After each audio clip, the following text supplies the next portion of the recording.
men what they do with their bodies. It is a decision that we make for our bodies.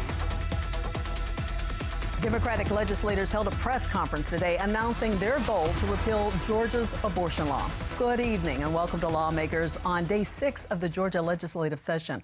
I'm Donna Lowry in Atlanta. If you've ever wondered why schools struggle with money to provide public education, one answer is that the state's school funding formula hasn't changed since 1985. Today, we're going to dig into efforts to once again update that formula, the Quality Basic Education, or QBE Act. Two of the lawmakers who have spent months on the Senate committee reviewing QBE join us in the studio. Also, we'll talk about the importance of legislators on different sides of the aisle working together toward common goals for their constituents. We'll hear about Henry County lawmakers who took to Instagram about it. And a new poll offers insight into how Georgians feel about some of the issues lawmakers may tackle under the Gold Dome, like runoff elections and sports betting. The AJC's Mark Nisi will tell us more. But first, let's get right down to the Capitol, where our Rochelle Ritchie is standing by with the Capitol Report. Hi, Rochelle.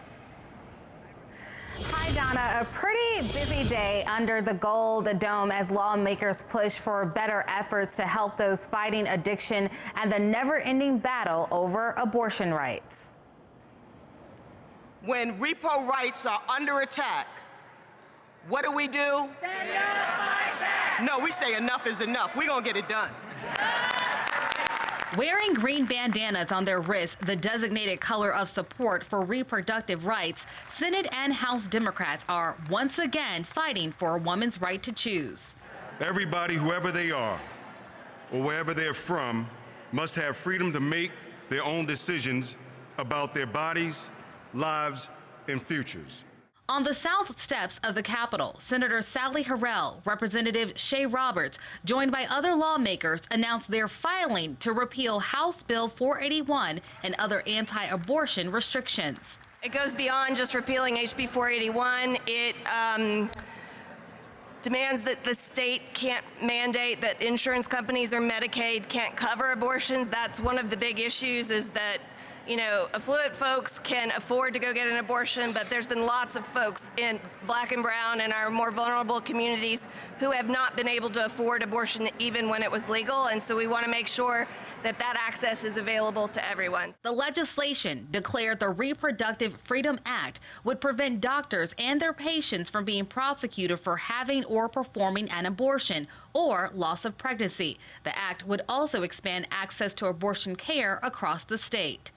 70% of Georgians support access to safe and complete abortion.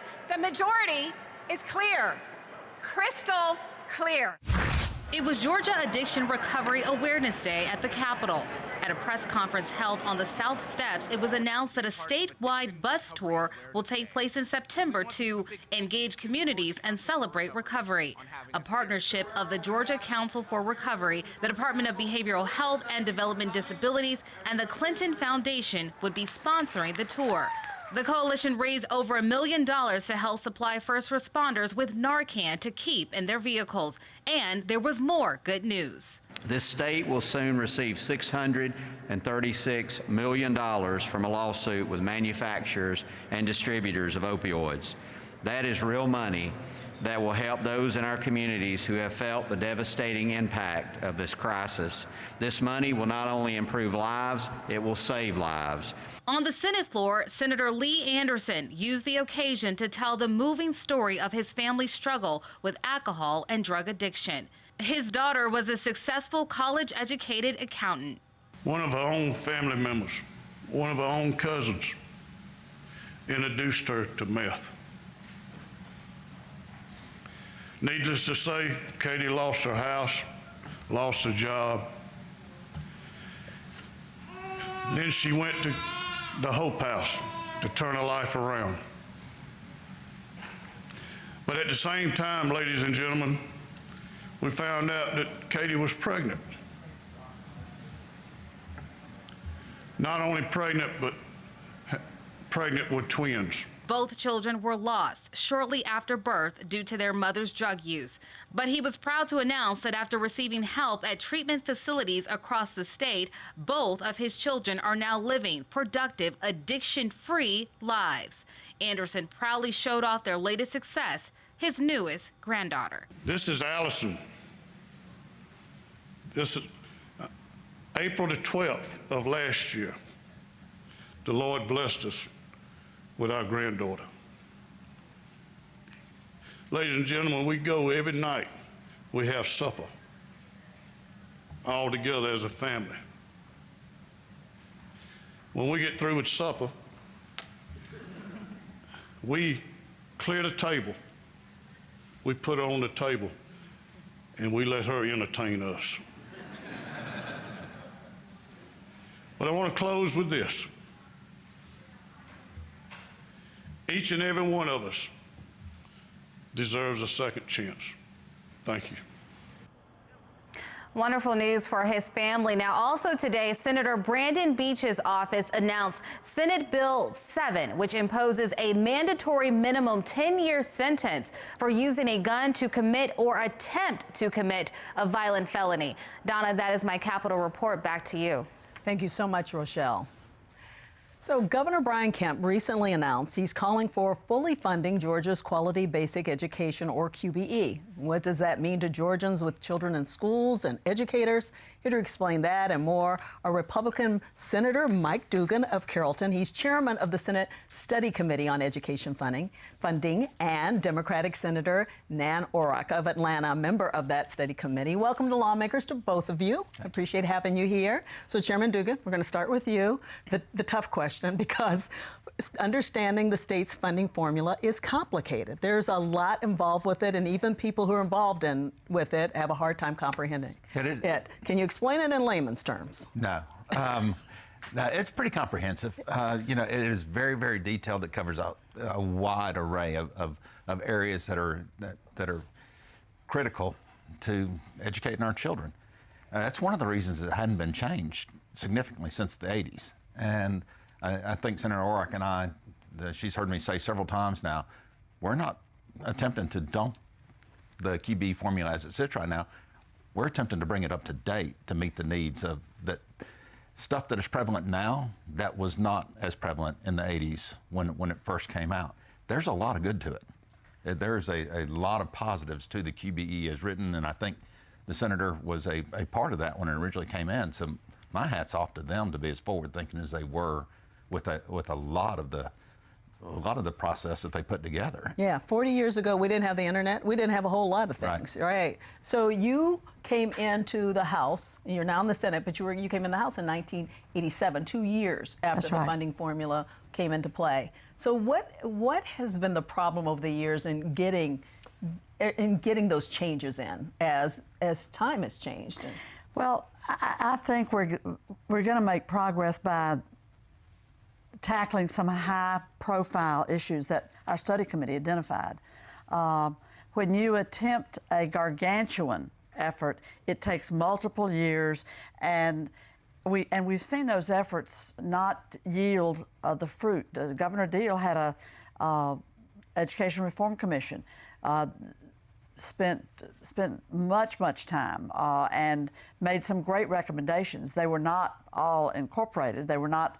It's very tough in that climate with people from all over this great state and with different points of view and different life experiences to come to the place of pushing the button to do a great, huge, comprehensive. So I think we need to be working on some things that we identified in the study committee, high needs, and we frankly need to get ready to put the money in that has not been put in. We're not fully funding QBE right now. That it's just simply brought us back up to the austerity cuts that Governor Perdue made in his term, but we weren't fully funding QBE then. So we'd do well to have some clarity on that. So those austerity cuts from 2008, 2009, we're still kind of, schools are still kind of suffering because they didn't get all of that. But it's funding it to the degree we can right now. We put 52% of the budget towards education, Yeah. and that's rightfully so. I mean, we are mandated to provide a quality education for the youth of the state. So if you talk to any of the superintendents around the state right now, they are not short of money. It's not necessarily because of the QBE formula. It's because of the federal dollars that have come in over the last 2 years because of the pandemic. If they look you in the eye and they're flat honest with you, which all of them are, they'll say having money right now is not our issue. Having money going forward on a continual basis is something that we need to be careful of.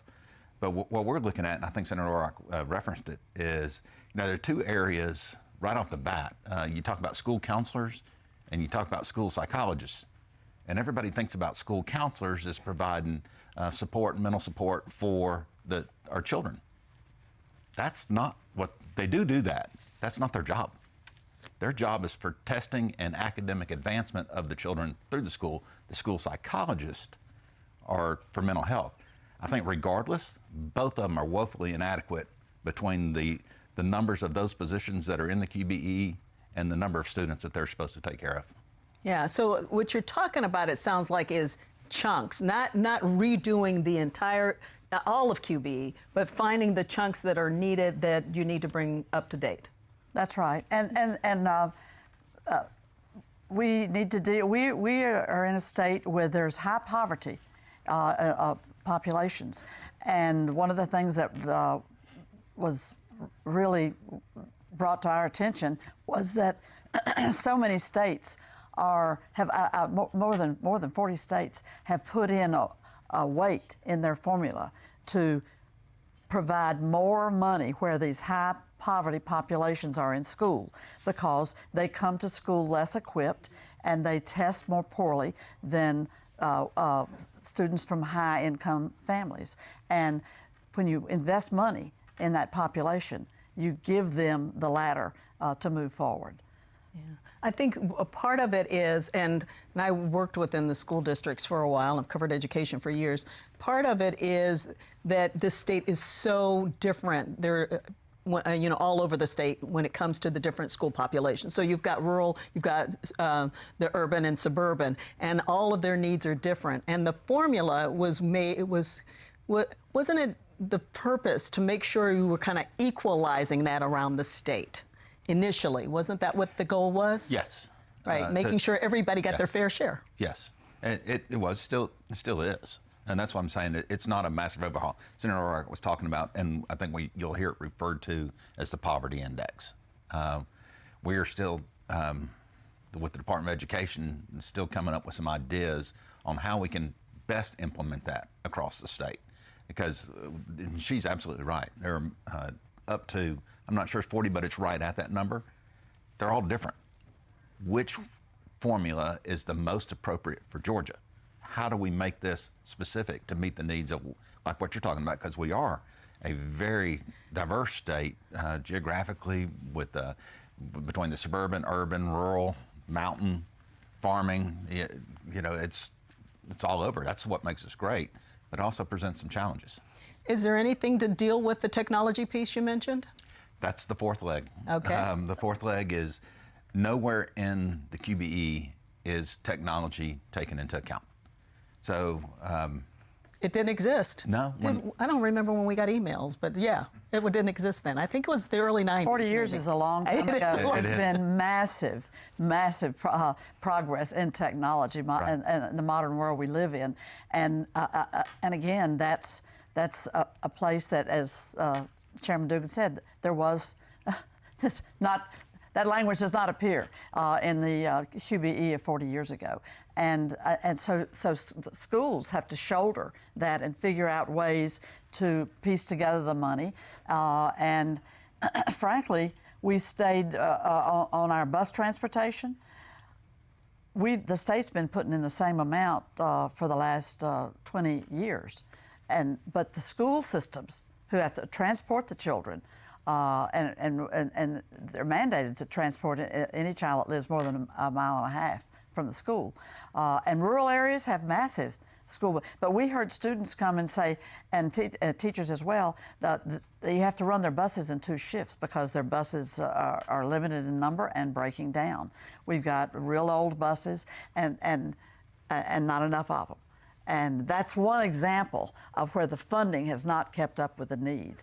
And we want to be good decision makers of taxpayers' dollars, but we also need to invest in education to the level that is needed. And when we heard the data that we heard in the live testimony about the situation with school buses, it just cries out for attention. Yeah. Plus, you've got school buses now that are clean energy, right? So, and that was something nobody thought about, and so that has to be taken into account. Those kinds of things that are different than they were 40 years ago. Well, that's actually a positive. The clean energy, we're several in my district that I represent that, they're a little higher front-end cost, but the maintenance costs to keep them running is significantly lower. So that will be a positive going forward. The one thing that we got to keep in mind, though, we can put as much money in this as possible, but we don't have bus drivers. So the buses are problematic in some areas, but part of the problem is not that there's not enough buses.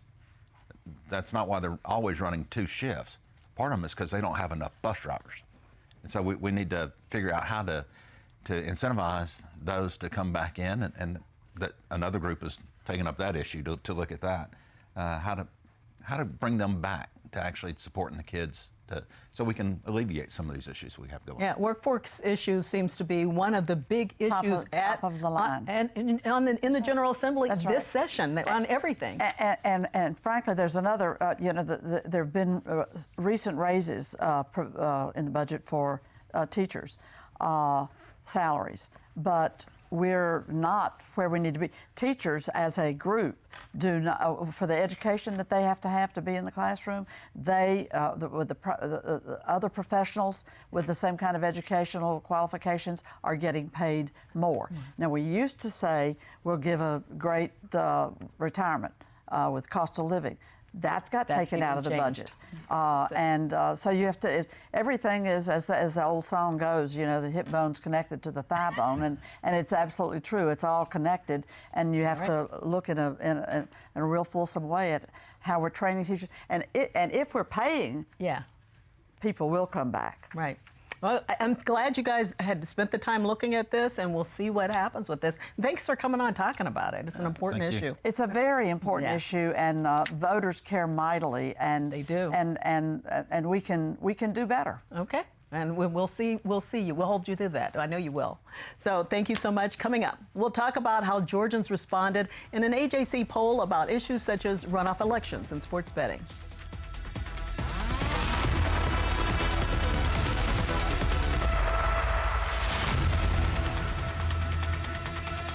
Lawmakers is made possible by Georgia Farm Bureau. With over 80 years of helping everyone understand the importance of agriculture in our state. After all, ag is Georgia's #1 industry. Food and fiber production represents over $74 billion in output of Georgia's strong economy. The Georgia Farm Bureau legislative team works to represent producers across Georgia at the state capitol during the session and year-round. Georgia Farm Bureau, the voice of Georgia farmers. Here's what's new this month with Passport. You make a good team. As long as we're together, it's perfect. Things do come through. Hey, lad? Seems they do.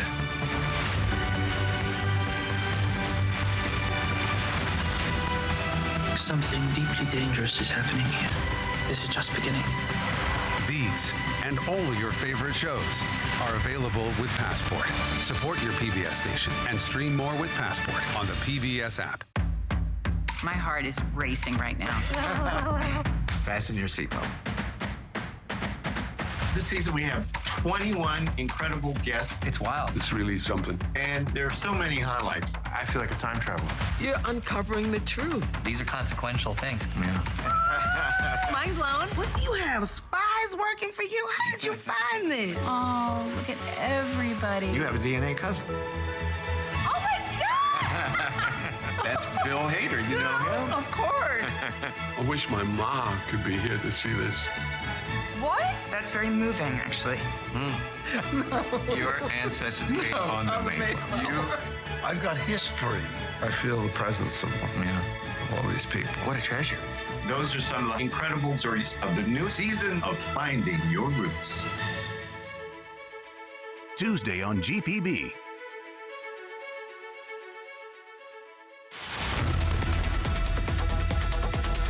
Welcome back to Lawmakers. I'm Donna Lowry. Now, we're going to spend some time now talking about a variety of topics expected to come up during the General Assembly. And joining us now are Democratic Representative Almati Holly of Stockbridge and the AJC's Georgia government reporter, Mark Nisi. Thanks for both coming here. We've got lots to cover. And Representative Holly, I want to start with you, showing a video of you and Representative Clint Crow that you posted on Instagram. Hey everybody. Hey everyone. I'm Almati Holly, State Representative for House District 116. And I'm Clint Crow, State Representative for House District 118. And I am the chair and I'm the vice chair of the Henry County Legislative Delegation. So even though, yes, I am a Democrat and I am a Republican, we actually can work together to get some really good things done for our county. But we definitely need your prayers and your support as we work in this new year. And let us know what we can do to help serve you as your representatives at the county.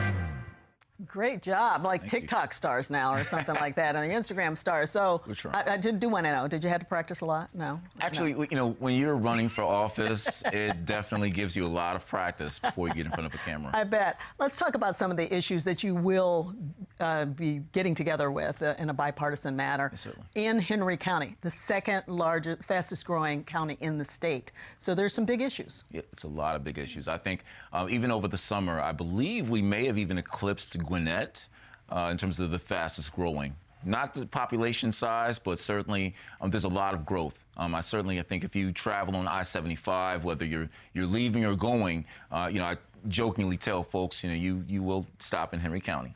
But fortunately, we see that across the board, there's a lot of positive push to make sure that we have expansive roadways, to make sure that we have a level of mobility that's available for everyone. Because we know that, when you stand in traffic, when you're sitting there in front of a stoplight, that stop sign, a stoplight does not care what party you're in. You're just going to be sitting. But we understand as well that we have a lot of economic opportunities coming through Henry County because we are literally like a one-day drop-off from the Port of Savannah.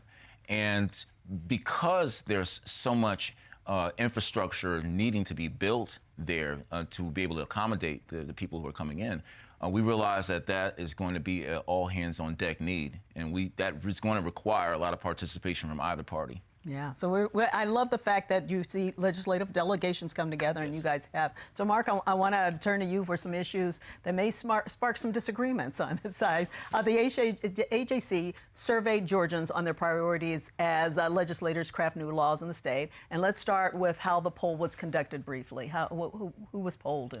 So the AJC contracts with the University of Georgia to conduct the poll. I believe this one was somewhere in the neighborhood of 830 registered voters, a combination of landline and cell phones, and, just had people cold call them and get enough responses that created a representative sample. And people who really want to talk about these issues. So now some specific areas. So one of them deals with housing, and tell us about the response you did. It was rental housing in particular, and the AJC has done some really good reports digging into the rental housing crisis in the state. That's right. The poll showed that 90% of people who took the poll said that Georgia should have minimum standards for apartments and tenants and protections for people who live in apartments, because after the AJC series showed, it's called Dangerous Dwellings, it's about some of these apartments, about 250 apartment complexes that really are the worst, that really do seem to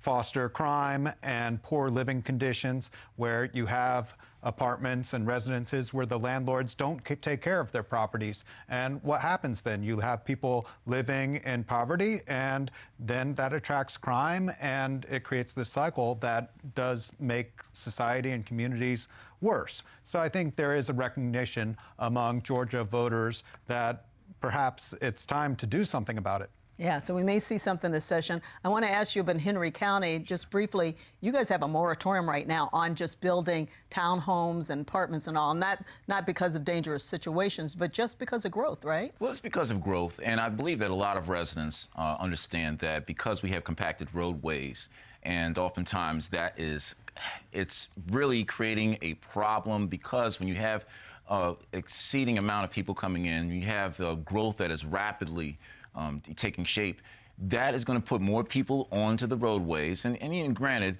when you have a strong economic development in the area, in the place of being able to create more apartments and townhomes, people often don't think about the influx of cars that are going to be on our roadways. And so I believe that this new measure was really our county commission saying, hey, let's just pause it for a while until we're able to match with the development that our roadways need.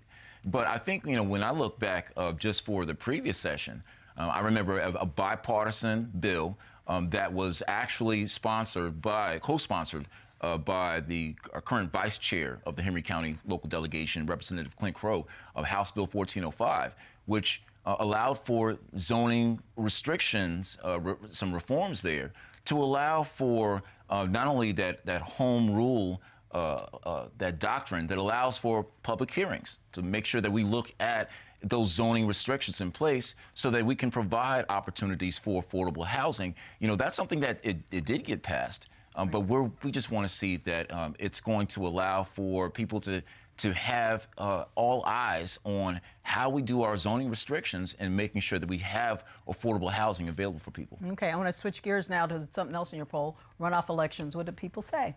So most Georgia voters who were surveyed want runoff elections to end in some form for general elections altogether. Now, we didn't ask how they would end, and there are a lot of options for doing that. It could be plurality wins, it could be ranked choice voting, it could be whoever gets the most votes is who's elected. But 58% of voters in our survey said they've had enough of runoff elections. We've had so many, especially in recent elections, and it just causes a drawn-out campaign, and most of the time, the candidate who was winning in the first election wins the runoff anyway. And there's this fatigue with going to the polls a lot. Let's get another one in real quick. Budget surplus and what to do about it. What do people say? Right. It's really interesting. We had a $6.6 billion surplus in the 2022 fiscal year in Georgia. So what are we going to do with that money? What we found is that almost 50% of voters would rather the money be spent on things like education and health care rather than tax rebates, which came in around 41%, which is compelling. Most of the time when the government has extra money, you hear taxpayers say, well, that's our money, give some of it back to us. And I think a lot of voters do want that, but there's also a recognition of the need for more funding for things like health and education. Okay, let's talk about gambling, sports betting in particular. You asked about that, right? Yes, sports betting will be an issue this session, 49%, not quite a majority, but more wanted it to be allowed than not. I think it was 49 to 41% thereabout wanted sports betting to be legal in Georgia. That is down from the last time we polled on this issue, but still more people than not would prefer that sports betting is legal in Georgia. Yeah, it's always some information for you who are down at the Capitol making these decisions. Absolutely. Not always going to agree across the aisle, though. We find that actually most people just really don't know that for the most of our legislation around, maybe I would say roughly about 80% of it, we actually agree on. I think just overall our society is very focused on seeing the tensions between people, the dramatic sensation of what we're seeing in Washington more. Exactly. And what I try to tell people is that, our government that is so closely associated with your local taxes that you pay is your state government. Yeah. And there's a lot of priorities that we have. Unfortunately, we're going to have to leave it at that because we're going to have to wrap it up. I want to thank you both for being here. So thank you for coming on the show. And it does it for Lawmakers, but we return tomorrow for day 7 of the Georgia legislative session, and GPB will carry Governor Brian Kemp's State of the State address live tomorrow beginning at 11 a.m. on your GPB radio station. Live stream it on gpb.org. We'll also broadcast the Democratic response later in the day. And in case you miss it, tune in tomorrow night here for our 1-hour-long special edition of Lawmakers where we'll replay everything. See you later. Bye-bye.